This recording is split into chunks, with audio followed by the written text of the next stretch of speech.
कैसे हैं guys. Welcome back to another show. आज मैं आपको दिखाने जा रहा हूँ एक सुपर नेचुरल मूवी जिसका नाम है हेरेडिटरी।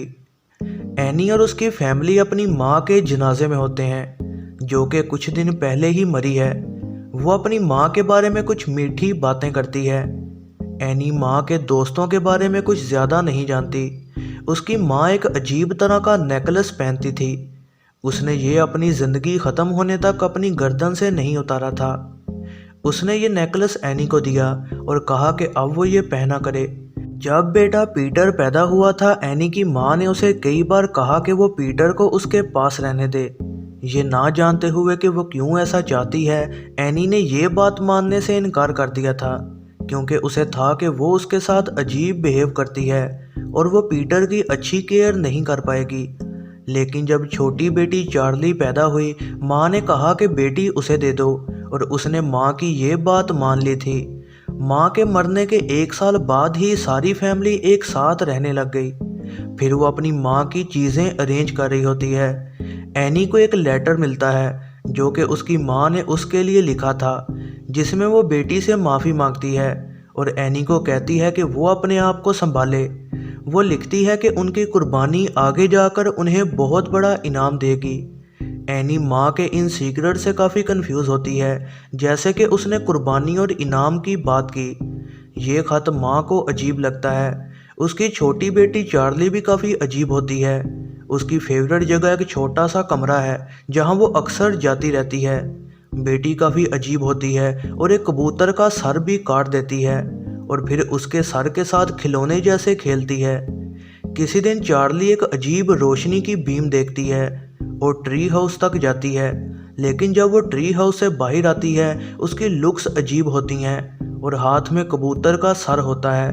एक शाम एनी अपने हस्बैंड को कहती है कि वो मूवी देखने जा रही है, लेकिन वो एक स्पोर्ट गैदरिंग जाती है जहां लोग अपनी परेशानियां एक दूसरे से शेयर करते हैं। वक्त गुजरता है और फैमिली बिल्कुल नॉर्मल होती है। एक दिन पीटर अपनी माँ को कहता है कि वो उसकी गाड़ी लेकर दोस्त की पार्टी में जाना चाहता है। एनी फिर पीटर को कहती है कि वो अपनी बहन को भी साथ लेकर जाए। पीटर बहन को अपने साथ लेकर पार्टी की तरफ जाता है। पार्टी में पीटर बहन पर ध्यान नहीं देता और दोस्तों के साथ ड्रग्स लेता है। चार्ली अकेली होती है और केक खा रही होती है, लेकिन उसे किसी किस्म की एलर्जी हो जाती है जिसकी वजह से उसका दम घुटने लग जाता है। चार्ली अपने भाई के पास मदद को जाती है। पीटर उसे कार तक लेकर जाता है और हॉस्पिटल की तरफ भागता है। जाते दौरान वो ठीक से सांस नहीं ले पाती। चार्ली इसलिए अपना सर बाहर निकाल लेती है, लेकिन ठीक उसी टाइम पीटर एक हिरन को बचाते हुए पोल से टकरा जाता है। इस बात से शौक होते कि उसने क्या कर दिया, वो देखता है लेकिन वो जान नहीं पाता कि उसकी बहन के साथ क्या हो गया है। फिर वो घर की तरफ सुकून से ड्राइव करता है। अगले दिन चार्ली का सर रोड पर पड़ा होता है और कीड़ियाँ उसके सर को खा रही होती हैं। एनी बहुत ज़्यादा रोने लग जाती है। फैमिली चार्ली की मौत पर फिर से इकट्ठा होती है। शर्मिंदा होते हुए पीटर खुद को अपनी बहन की मौत की वजह से माफ़ नहीं कर पाता।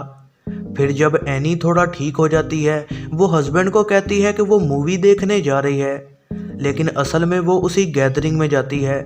लेकिन फिर वो वापस को मुड़ जाती है। जाने से पहले वो एक ग्रुप मेंबर औरत को देखती है। वो एनी को रोक कर उससे बात करने लग जाती है। वो पूछती है कि एनी अपनी माँ के मरने के बाद कैसे जी रही है। ये सुन कर के उसने अपनी बेटी को खो दिया। वो औरत एनी को एक ड्रिंक पर इनवाइट करती है, लेकिन एनी उसकी बात नहीं मानती। तभी वो औरत कहती है कि उसने भी अपने बेटे और पोते को खोया है जो कि डूब कर मर गए थे। एनी उसके साथ खुद को क्लोज फील करती है। औरत एनी को अपना एड्रेस लिख कर देती है और कहती है कि वो कभी भी वहां आ सकती है जब भी वो परेशान और अकेला महसूस करे। इन वाक़यात की वजह से एनी अपने काम पर भी फोकस नहीं कर पा रही होती। वो ड्रेस फॉलो करते उस औरत से फिर मिलने जाती है।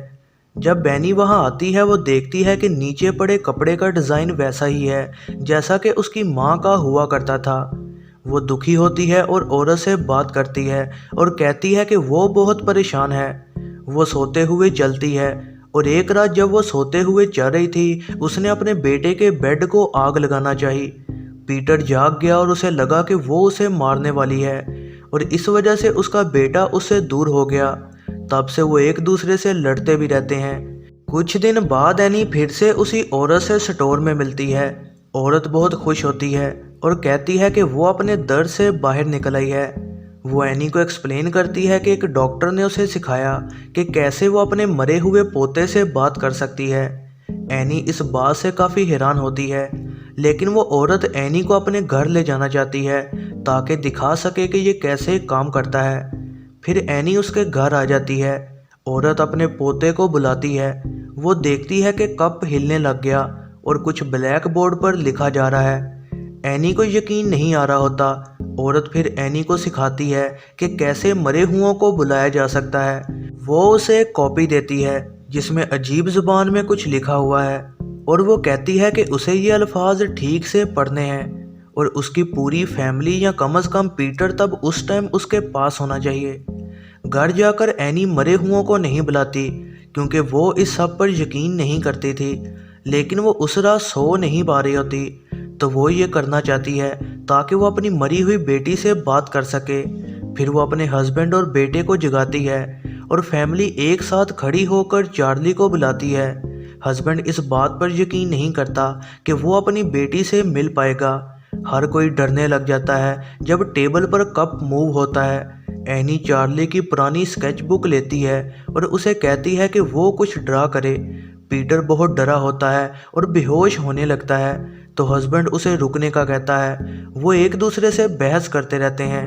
मोमबत्ती अचानक जलती है। एनी अपना सर नीचे करके आईज बंद कर देती है और कुछ अजीब बोल रही होती है। जब वो आंखें खोलती है तो वो बेटी की आवाज़ में बोल रही होती है। शायद उसके अंदर उसकी मरी हुई बेटी आ गई होती है। हस्बैंड एनी पर पानी फेंककर उसे होश में लाता है। एनी को नहीं पता होता कि अभी अभी क्या हुआ है और पीटर डरा होता है और रोने लग जाता है। इसके बाद पीटर परेशान रहने लग जाता है। स्कूल में पीटर भी उसी अजीब रोशनी को देखता है जो कि पहले चार्ली को दिखा करती थी। लाइट को फॉलो करते वो क्लास से बाहर जाता है। पीटर को एक ख्वाब आता है कि उसके बाल कोई ज़ोर ज़ोर से खींच रहा है। वो डरते हुए उठता है और देखता है कि उसकी माँ उसके सामने खड़ी है। इस वजह से पीटर को और यकीन हो जाता है कि माँ उस पर हमला कर रही थी। एनी अपनी स्लीव वॉक को एक्सप्लेन नहीं कर पाती और हर चीज़ और अजीब हो जाती है। हस्बैंड एनी को कॉल करता है और उस पर काफ़ी गुस्सा होता है। एनी बहुत गुस्सा हो जाती है और कई चीज़ें तोड़ने लग जाती है। कपल एक दूसरे से नाराज़ हो चुका होता है। चार्ली की स्केच बुक में हर पेज पर पीटर की ड्राइंग बनी होती है और उसकी आंखों पर क्रॉस बना होता है। ये समझते हुए कि इससे पीटर को खतरा है, वो स्केच बुक को आग में फेंक देती है। स्केच बुक जब जलती है तो एनी का बाजू भी साथ में जलने लग जाता है। वो जितनी भी कोशिश करे वो अपने बाजू से आग बुझा नहीं पाती। जैसे ही एनी किताब को आग से निकालती है उसके बाजू से आग भी बुझ जाती है। यह पता लगता है कि एनी की लाइफ स्केच बुक से कनेक्टेड है और इसलिए वो किताब तबाह नहीं करती। एनी उसी औरत के पास मदद को जाती है। वो दरवाजे पर दस्तक देती है लेकिन कोई रिप्लाई नहीं करता। घर के अंदर कुछ जादू करने की चीज़ें रखी होती हैं। पीटर की फ़ोटो देखकर उसे एहसास होता है कि कुर्बानी जिसकी होगी वो उसका बेटा पीटर है। फिर उसे उस औरत की बातें याद आती हैं और उस डिज़ाइन का भी याद आता है। एनी घर वापस जाती है और माँ के वही डिज़ाइंस देखती है। वो अपनी माँ की डायरी पढ़ती है और वो ये देखकर डर जाती है कि जो जादू उसने किया था उससे उसकी बेटी नहीं आई थी, लेकिन उससे पेमन जागा जो कि जहन्नुम का बादशाह है। एनी को माँ के साथ उस औरत की फ़ोटोज़ भी मिलती हैं, जिससे पता लगता है कि वो औरत और उसकी माँ एक दूसरे को जानते थे। एनी और फोटोज़ देखती है जिससे पता लगता है कि वो सब एक ग्रुप का हिस्सा हैं और माँ उस ग्रुप की मलका थी। बाद में एनी को अजीब स्मेल आती है और वो ऊपर वाले कमरे में जाती है जहाँ वो अपनी माँ का सर के बगैर जिस्म देखती है। दूसरी साइड पीटर भी अजीब हो चुका होता है। वो कांपता है और उसका चेहरा मुड़ने लग जाता है और वो डेस्क पर गिर जाता है और उसकी नाक भी टूट जाती है। फिर वो उठता है और अजीब डर और दर्द से चिल्लाने लग जाता है। फिर हस्बैंड पीटर को घर लाता है। एनी अपने हस्बैंड को डरते हुए उस सर के बगैर लाश का बताती है। वो फिर उसी कमरे में जाता है और चिल्लाते हुए नीचे आता है। एनी उसे पुलिस को कॉल करने से रोक देती है और कहती है कि फैमिली पर कोई जादू किया गया है, और वो कहती है कि चार्ली की पुरानी स्केच बुक को जला दो ताकि पीटर को बचाया जा सके। वो अपने बेटे को बचाने को मरने को भी तैयार होती है, लेकिन हस्बैंड नहीं मानता और कहता है कि उसकी बीवी पागल हो गई है। एनी वो स्केच बुक खुद आग में फेंक देती है और उसे लग रहा होता है कि ऐसा करने से वो भी जल जाएगी, लेकिन उसकी बजाय हस्बैंड आग से जल जाता है। एनी उसे मरते देखती है और बिल्कुल शॉक होती है। पीटर जागता है और अपने फादर की जली हुई लाश देखता है। उसकी माँ छत के ऊपर मकड़ी जैसे बैठी होती है और एक अजीब आदमी दरवाजे के पास खड़ा होता है और वो बिल्कुल कपड़ों के बगैर होता है। एनी छत से उतरकर पागलों जैसे पीटर का पीछा करती है। पीटर छत पर भागता है और सीढ़ियों को भी ऊपर को खींच लेता है, लेकिन जब वो ऊपर देखता है तो माँ वहाँ पर मौजूद होती है और वो अपनी गर्दन को काट रही होती है। पीटर डरते हुए खिड़की से बाहर छलांग लगा देता है।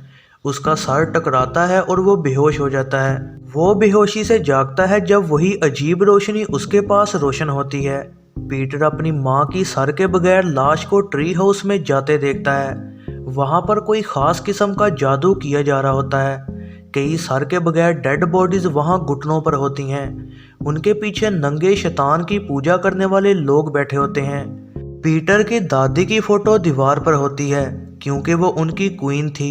ये लोग पेमन की पूजा करते हैं जो कि जहन्नुम का बादशाह है। पीटर को वो ताज पहना देते हैं।